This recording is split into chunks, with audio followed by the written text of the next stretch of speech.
Hello students, I am Pawan Yadav working as a PGT Mathematics in Suraj School, Rewari. And dear students, today we will discuss the integration by substitution in indefinite integration. और बेटा इसमें एक question generally exam में अक्सर आता ही आता है।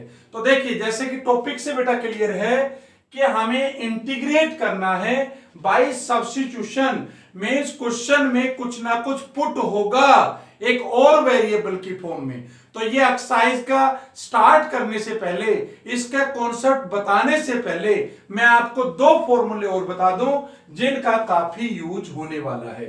तो देखिए बेटा ये क्या है, दो फॉर्मूले देखिए ध्यान से कि अगर एक फंक्शन हो f(x) और इसकी पावर n हो, ठीक है बेटा, x में कोई फंक्शन है, इसकी पावर कितनी है, n है, इनटू क्या है, इस फंक्शन का डेरिवेटिव है। ठीक है, किस फंक्शन का डेरिवेटिव है, जो अंदर हमने फंक्शन ले रखा है। तो इसका इंटीग्रेशन किसके इक्वल होगा बेटा, f(x) है ना, इसकी पावर में देखो कितनी थी, पावर n, तो n में आप क्या करेंगे, n+1 upon n+1 plus c आ जाएगा। मीन्स पावर में 1 ऐड कर दीजिए, नीचे भी वही कर दीजिए, लेकिन कंडीशन क्या है, ध्यान समझना कि फंक्शन का आगे क्या होना चाहिए, डेरिवेटिव होना चाहिए। और एक कंडीशन ध्यान रखना, ये तभी वैलिड होगा when n is not equal to -1, मतलब -1 को छोड़ के बाकी सभी जगह ये फंक्शन, ये प्रॉपर्टी वैलिड होगी। अब -1 पे क्यों वैलिड नहीं है, जरा समझिए बेटा। -1 अगर होती है n की वैल्यू, तो देखो -1+1 अपॉन -1+1, तो बताओ नीचे 0 बन जाता कि नहीं, और समथिंग अपॉन 0 क्या होता है, नॉट डिफाइंड होता है। तो एक तो इसको लर्न रखना। जैसे इसके ऊपर एक एग्जांपल लेते हैं, देखो बेटा, जैसे sin की पावर 6x, ठीक है, ऐसे समझ सकते हो कि sin x की पावर 6 कह दो, चाहे sin की पावर 6 कह दो, ठीक है, इंटू x, एंगल में x आ गया, और इंटू मैं ले लूं cos x।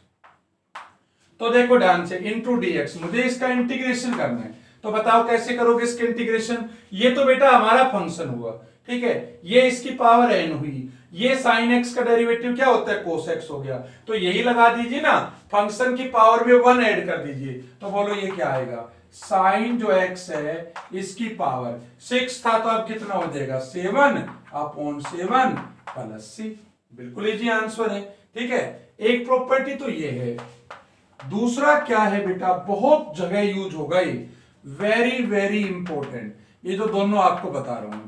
दूसरा क्या है, इंटीग्रेशन ऑफ, देखो अगर आपको कोई ये दे दे कि आपके पास नीचे कोई फंक्शन है, क्या कह रहा हूं मैं, डिनोमिनेटर में कोई फंक्शन है, और जो न्यूमरेटर है ना बेटा, यहां इस फंक्शन का डेरिवेटिव है, तो पता है इसका इंटीग्रेशन किसके इक्वल होगा, इसका इंटीग्रेशन होगा log ऑफ नीचे वाला फंक्शन f(x) प्लस c।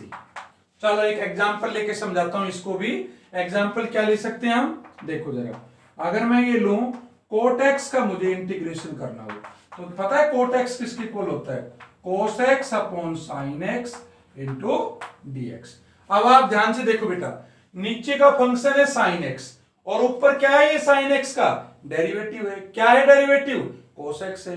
तो बताओ नीचे वाला फंक्शन हुआ और ऊपर उसका क्या है, डेरिवेटिव है, तो पता है इसका क्या आंसर आएगा, log ऑफ sin x, जो नीचे वाला फंक्शन है, प्लस में c। तो ये दूसरी प्रॉपर्टी होगी, बहुत ज्यादा इंपॉर्टेंट है। ठीक है बेटा, तो इसको आप एक बार नोट कर लीजिए, देन हम कुछ क्वेश्चंस डिस्कस करते हैं।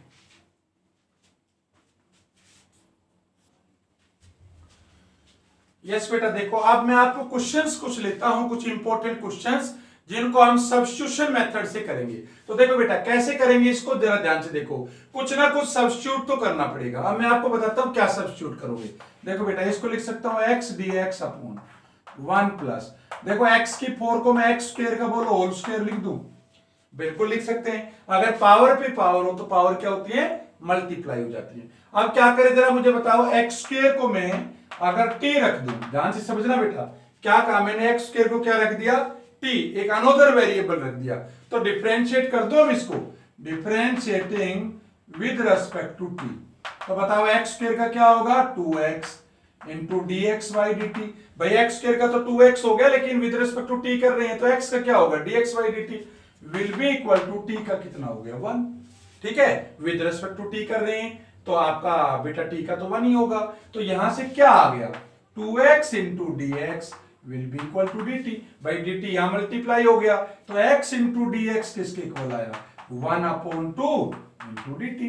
तो बेटा ये तुम्हारा जो x इंटू डी एक्स है, बोलो ये सारा बाहर हो जाएगा कि नहीं हो जाएगा। और एक बात ध्यान रखना, मैं हर क्वेश्चन में differentiating with respect to T नहीं लिखूंगा, आपको ये समझाने के लिए मैंने बताया था। मैं सीधा क्या लिखूंगा एक्स स्क्वायर का डेरिवेटिव हो जाएगा 2x इंटू डी एक्स और t का लिख दूंगा dt।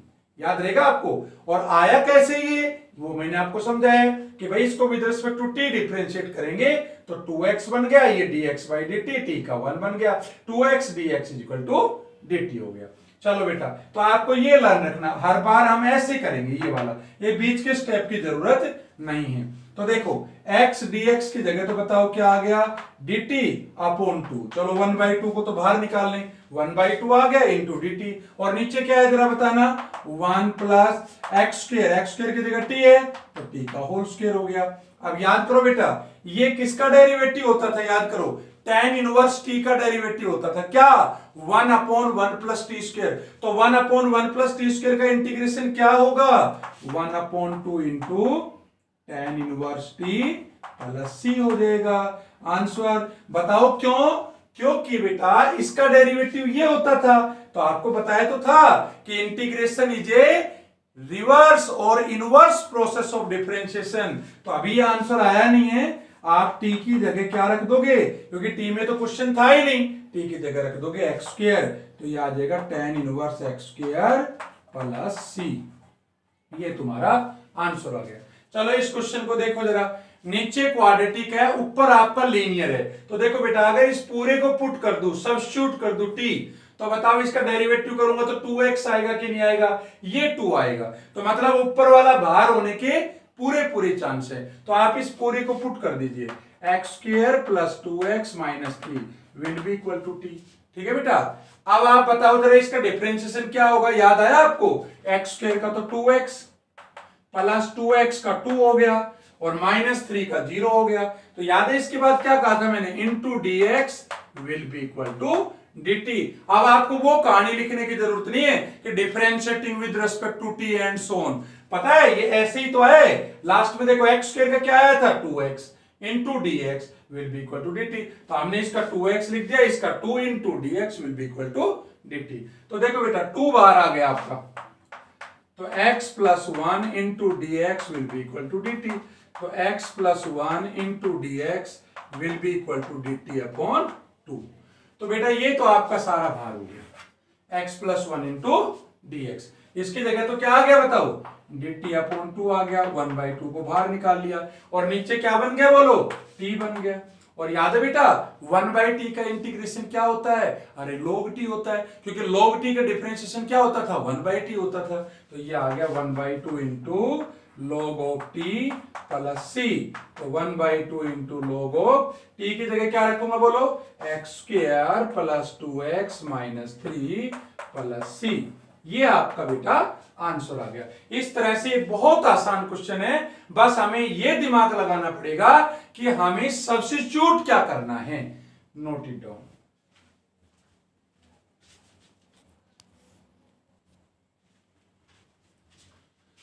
यस बेटा नेक्स्ट क्वेश्चन देखिए। नेक्स्ट आपके लिए e की power minus x cosecant square 2e की power minus x plus 5 into dx। तो देखो कैसे करेंगे इसको। आप याद रखना बेटा, कुछ भी चीज अगर एंगल में हो तो जनरली एंगल की जो चीज होगी ना, जो भी टर्म होगी वो t पुट होगा। और इस क्वेश्चन में क्या दे रखा, देखो इसकी पावर 6 है, तो अगर किसी की पावर 6 हो, 5 हो, पावर 1/2 हो, 3/2 हो, तो समझ लेना पावर के अंदर की चीज पुट होगी। और अगर एंगल हो तो एंगल पुट होगा, पावर हो तो पावर के अंदर का पुट होगा, एक की पावर में कुछ हो तो एक की पावर का पुट होगा, और अगर कुछ भी ना हो log x हो तो log पुट होगा। ये हिट एंड ट्रायल है बेटा, इनको लर्न रखना। तो देखो जरा, अब यहां पे बड़ी आसानी से हम पता लगा सकते हैं क्या, कि भाई ये एंगल है ना, ये मैं टी पुट कर दूं। देखो जरा, आपको पता चलेगा इससे क्या फायदा होगा।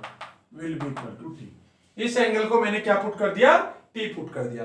आप बता सकते हो इसका डेरिवेटिव क्या होगा, 2 इंटू ई की पावर माइनस एक्स क्या होगा, माइनस ई की पावर माइनस एक्स, और फिर माइनस एक्स से करूंगा तो -1 आ गया, 5 का 0 into D x will be equal to D T. तो ई की power minus x into D x -1/2 into D t आ गया। ये तुम्हारा बेटा भार हो गया। क्या भार हो गया जरा बताओ, ई की power minus x into D x. बोलो इसकी जगह क्या आ गया, -1/2 इंटू डी टी आ गया। ठीक है, और बताइए कोसिकेंट स्क्वायर है ये, कोसिकेंट स्क्वायर, एंगल को क्या माना था आपने, टी, इंटू आ गया डी टी। ठीक है, आपने ये e की power minus x into D x को रिप्लेस कर ही दिया। अब कोसिकेंट स्क्वायर टी का इंटीग्रेशन क्या होता है, याद है ना आपको, माइनस का कोट टी होता था, याद है, और प्लस सी आ जाएगा। कोट टी का डिफरेंशिएशन क्या होता था, माइनस कोसिकेंट स्क्वायर टी। तो कोसिकेंट स्क्वायर टी का इंटीग्रेशन क्या होगा, minus cot T, minus minus क्या हो जाएगा, प्लस हो जाएगा। कोट ऑफ टी की वैल्यू बोलो रख दे वापिस, तो ये आ जाएगा 2 e की power minus x plus 5 plus C. ये इस क्वेश्चन का क्या हो गया, आंसर हो गया। चलो बेटा नेक्स्ट क्वेश्चन की बात करते हैं। मैंने क्या कहा था, पावर के अंदर का पुट होगा। तो पावर के अंदर क्या टर्म है जरा बताओ, a प्लस बी ई की पावर x, इसको t रख दीजिए, तो डेरिवेटिव करेंगे तो a का क्या होगा, 0। क्या बनेगा, ये b ई की power x into D x will be equal to D T. तो यहां से आ जाएगा e की power x into D x is equal to 1/b into D t आ गया। चलो जी 1/b को मैंने बाहर निकाल लिया, ये तो बन गया क्या, t की पावर 6 इंटू डी टी, और e की power x into D x की जगह 1/b आ गया, t की पावर 6 इंटू डी टी। अब t की पावर 6 का इंटीग्रेशन क्या होता है जरा बताइए, t की पावर 7/7 प्लस c आ जाएगा। तो बताइए जरा, t की वैल्यू वापिस रख दें, क्या है t की वैल्यू, a प्लस b की पावर x प्लस c। ये आपका आंसर आ गया। पावर 7 था तो a प्लस बी की पावर x रख दिया, पावर 7 है तो 7 रख दिया, नीचे 7 था, 7b आ गया प्लस c आ गया। तो बेटा इस तरह से आपको क्वेश्चंस को सोल्व करना है, नोट डाउन।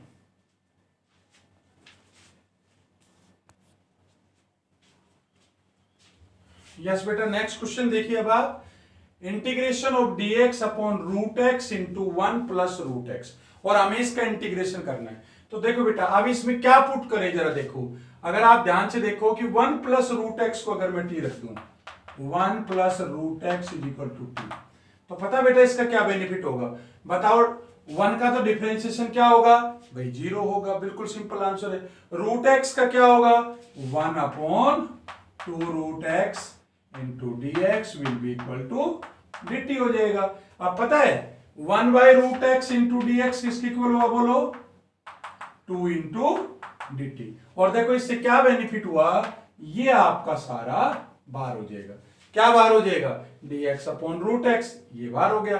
इसकी जगह क्या आ गया, 2 इंटू डी टी, तो ये आ जाएगा 2 into D T upon 1 plus root X की जगह कितना आ गया, t आ गया। अब याद है, अब तो बहुत आसान है, 1/t का क्या होता था इंटीग्रेशन, याद करो 1/t का होता था log of t plus c, तो 2 इंटू लॉग ऑफ, बोलो t की जगह वापिस रख दूं, क्या रखूंगा 1 प्लस रूट एक्स प्लस आ जाएगा c आ जाएगा। बेटा ये इस क्वेश्चन का क्या है, आंसर आ गया। चलो नेक्स्ट क्वेश्चन की बात करता हूं, second square log of x upon x into dx। तो बता सकते हो आप बेटा कि इसमें हम कैसे करें। देखो 2 इंट लग रहे हैं इसके अंदर। पहला इंट तो क्या है बेटा कि एंगल मैंने कहा था पुट होगा, याद कर लीजिए, फिर से रिपीट कर देता हूं, अगर एंगल हो तो एंगल पुट होगा, अगर पावर के अंदर कोई फंक्शन हो तो वो पुट होगा। तीसरा क्या कहा था, 1 की पावर में कुछ चीज हो तो वो पुट होगी। चौथी बात क्या बताई थी, कुछ भी ना हो तो log पुट होगा। तो एक तो एंगल है, दूसरा log भी है, और तीसरा आप अगर दिमाग लगाएं थोड़ा सा कि अगर log x को t रखें तो बताओ 1/x बाहर होगा कि नहीं होगा। भाई log x का डेरिवेटिव क्या होता है, 1/x इंटू dx। तो बड़ा आसान क्वेश्चन है बेटा। log x को हमने रख दिया t, तो log x का बोलो डेरिवेटिव क्या होता है, 1/x होता है, into dx will be equal to dt हो गया। तो पता है इससे क्या फायदा हुआ, ये पूरा टर्म आपकी बाहर हो गई, dx/x, इसकी जगह क्या आ गया, dt आ गया।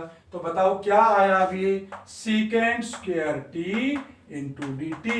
और पता है बेटा इसका इंटीग्रेशन क्या होता है, याद करो, ये किसका डेरिवेटिव होता था, tan t का होता था।